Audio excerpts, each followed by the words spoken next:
ओम शांति। 25 मई 2025 की प्रातः की अव्यक्त मुरली है ये, जो रिवाइज कोर्स है 4 सितंबर 2005 की। इस अव्यक्त वाणी में अव्यक्त बाप दादा ने बताया है, शिक्षा के साथ क्षमा और रहम को अपना लो, दुआएं दो दुआएं लो तो आपका घर आश्रम बन जाएगा। शिक्षा के साथ क्षमा और रहम को अपना लो, दुआएं दो दुआएं लो तो आपका घर आश्रम बन जाएगा। आज बाप दादा सर्व बच्चों के मस्तक में प्योरिटी की रेखाएं देख रहे हैं, क्योंकि ब्राह्मण जीवन का फाउंडेशन है ही पवित्रता। पवित्रता की रेखाएं कौन सी है जानते हो? पवित्रता सर्व को प्रिय है। पवित्रता सुख, शांति, प्रेम, आनंद की जननी है।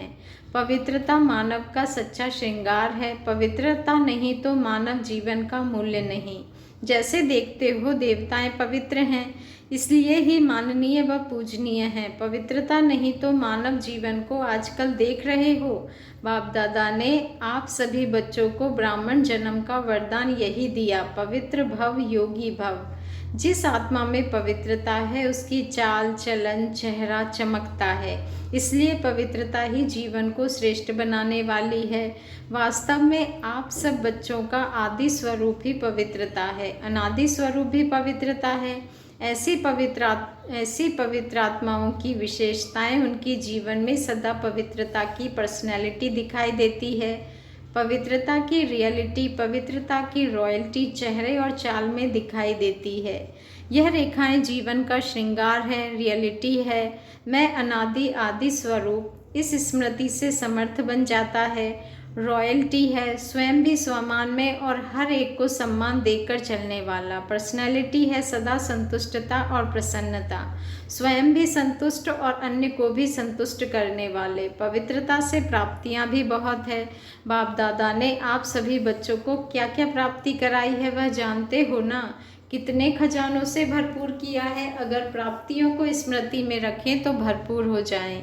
सबसे पहला खजाना दिया है ज्ञान का खजाना, जिससे जीवन में रहते दुख अशांति से मुक्त हो जाते। व्यर्थ संकल्प, नेगेटिव संकल्प, विकल्प, विकर्म से मुक्त हो जाते हैं। अगर कोई भी व्यर्थ संकल्प व विकल्प आता भी है तो ज्ञान के बल से विजयी बन जाते हैं। दूसरा खजाना है याद योग, जिससे शक्तियों की प्राप्ति होती है और शक्तियों के आधार से सर्व समस्याओं को, सर्व विघ्नों को सहज पार कर लेते हैं। तीसरा खजाना है धारणाओं का, जिससे सर्व गुणों की प्राप्ति होती है। और चौथा खजाना है सेवा का, जिससे सेवा करने से जिसकी सेवा करते हो उसकी दुआएं मिलती है, खुशी प्राप्त होती है। इतने खजाने बाप द्वारा सभी बच्चों को प्राप्त होते हैं। बाप सभी को एक जैसे ही खजाने देते हैं, कोई को कम कोई को ज़्यादा नहीं देते हैं, लेकिन लेने वालों में फ़र्क हो जाता है। कोई बच्चे तो खजाने को प्राप्त कर खाते पीते मौज करते और फिर मौज में ख़त्म कर देते हैं, और कई बच्चे खाते पीते मौज करते जमा भी करते हैं, और कोई बच्चे कार्य में भी लगाते लेकिन बढ़ाते जाते हैं। बढ़ाने की चाबी है खजाने को स्वयं के प्रति और दूसरों के प्रति यूज़ करना। जो यूज़ करता है वह बढ़ाता है। जो अपने आप से पूछो तो अपने आप से पूछो, यह विशेष खजाने जमा है क्या कहेंगे? हाँ या थोड़ा थोड़ा? जिसके पास यह खजाने जमा है वह सदा भरपूर रहता है। देखो, कोई भी चीज़ भरपूर रहती है ना तो हलचल नहीं होती है, अगर भरपूर नहीं होती तो हलचल होती है, हिलती है। कोई भी चीज़ को अगर पूरी रीति से भर नहीं दो तो वह हिलती है। तो यहाँ भी अगर सर्व खजानों से भरपूर नहीं है तो हलचल होती है। सदा यह नशा रहे कि बाप के खजाने मेरा जन्म सिद्ध अधिकार है। बाप ने दिया, आपने लिया, तो सब खजाने किसके हुए?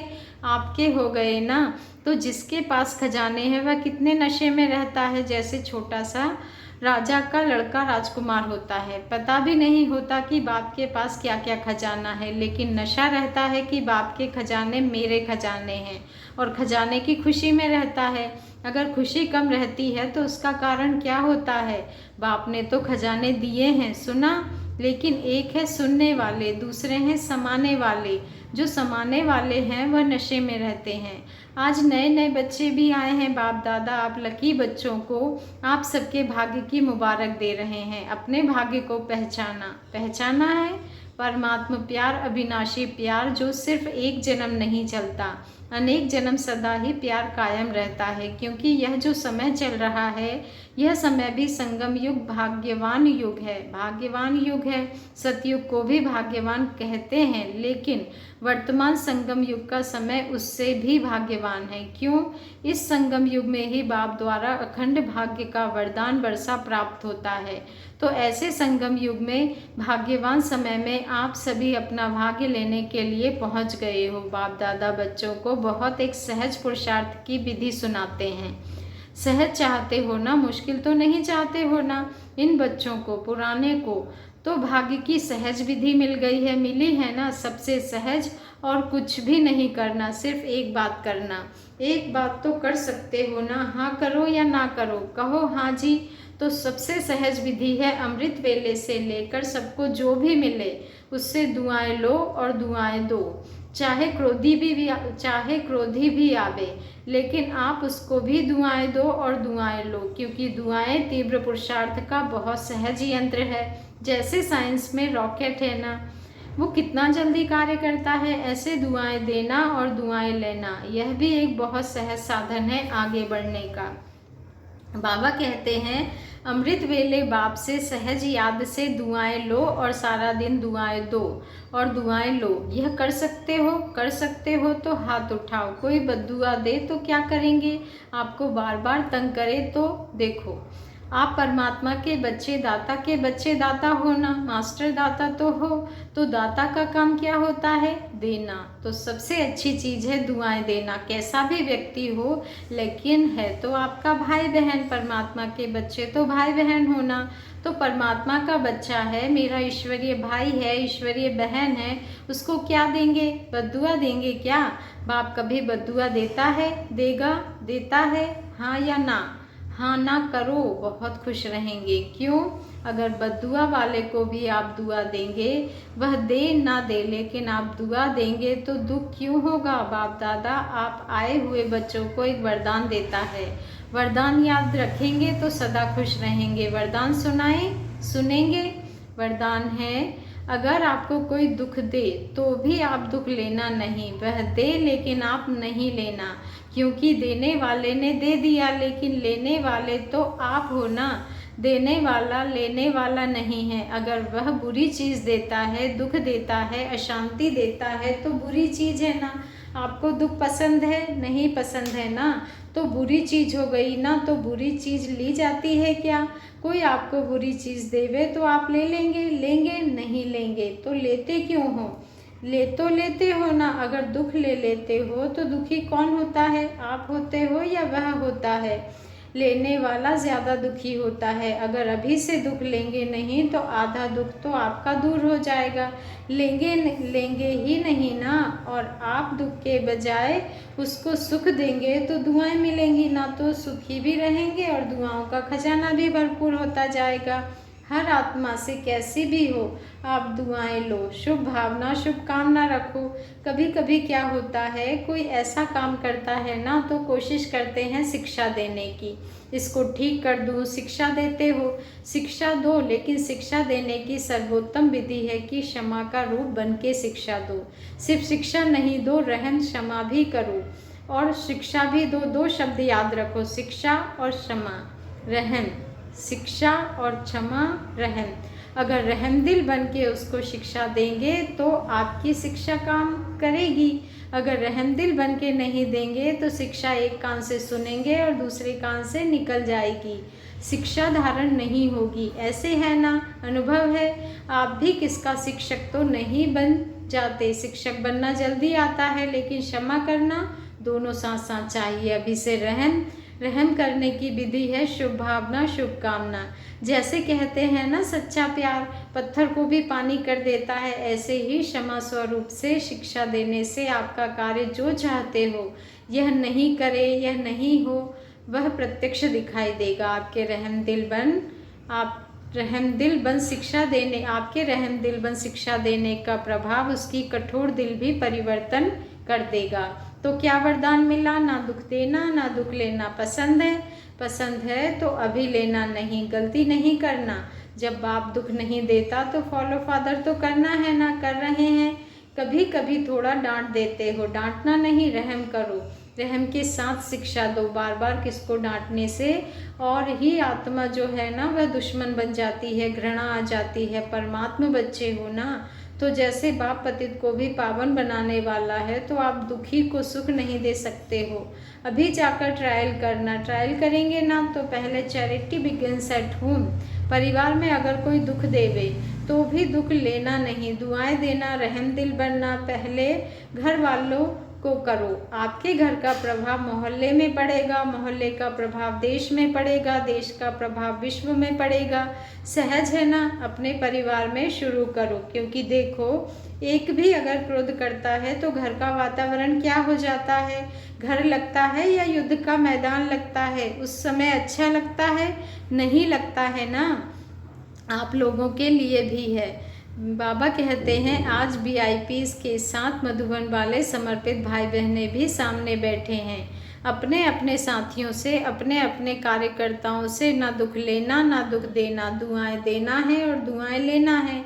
अगर आप अधिकार से ऐसे समय पर भी दिल से मेरा बाबा कहेंगे, परमात्मा बाबा मेरा बाबा, तो कहावत है ना कि भगवान सदा हाजिर है। अगर आपके दिल से अधिकार रूप में ऐसे समय पर मेरा बाबा कहा तो बाप हजूर हाजिर हो जाएगा। क्योंकि बाप किस लिए है? बच्चों के लिए तो है। और अधिकारी बच्चे को बाप सहयोग नहीं दे, ये हो ही नहीं सकता। बाबा ने कहा कि अधिकारी बच्चे को बाप सहयोग नहीं दे, यह हो ही नहीं सकता, असंभव। तो परिवर्तन करके जाना, जैसे आए वैसे नहीं जाना, परिवर्तन करके ही जाना। क्योंकि देखो, इतना खर्चा करके आए हो, टिकट तो लगी ना, खर्चा भी किया, समय भी दिया, तो उसकी वैल्यू तो रखेंगे ना। तो वैल्यू है स्वपरिवर्तन से अपने घर का परिवर्तन, फिर विश्व का, देश का परिवर्तन। आपका घर आश्रम बन जाए, घर नहीं आश्रम। जैसे शास्त्र भी कहते हैं गृहस्थ आश्रम, बाबा कहते हैं लेकिन आज आश्रम नहीं है, आश्रम अलग है, घर अलग है, तो घर को आश्रम बनाना। बाबा कहते हैं तो घर को आश्रम बनाना, दुआएं देना और लेना, यह आश्रम का कार्य है। आपका घर मंदिर बन जाएगा। मंदिर में मूर्ति क्या करती है? दुआएं देती है ना। मूर्ति के आगे जाकर क्या कहते हैं? दुआ दो। मर्सी मर्सी कह के चिल्लाते हैं, तो आपको भी क्या देना है? दुआ। ईश्वरीय प्यार दो, आत्मिक प्यार, शरीर का प्यार नहीं, आत्मिक प्यार। आज प्यार है तो स्वार्थ का प्यार है, सच्ची दिल का प्यार नहीं है। स्वार्थ होगा तो प्यार देंगे, स्वार्थ नहीं होगा तो डोंट केयर। तो आप क्या करेंगे? आत्मिक प्यार देना, दुआएं देना, दुख ना लेना, दुख ना देना। देखो, आपको चांस मिला है, बाप दादा को भी खुशी है। इतने जो भी सब आए हैं, भारत के करीब 250, 250 वीआईपीज रिट्रीट में आए हुए हैं। इतने घर तो आश्रम बनेंगे ना, बनाएंगे ना, पक्का कि थोड़ा थोड़ा कच्चा। जो समझते हैं कुछ भी हो जाए, थोड़ा सहन तो करना पड़ेगा। समाने की शक्ति कार्य में लगानी पड़ेगी, लेकिन सहन शक्ति का फल बड़ा मीठा होता है। सहन करना पड़ता है लेकिन फल बड़ा मीठा होता है। तो जो पक्का वायदा करते हैं घर घर को स्वर्ग बनाएंगे, मंदिर बनाएंगे, आश्रम बनाएंगे, वह हाथ उठाओ।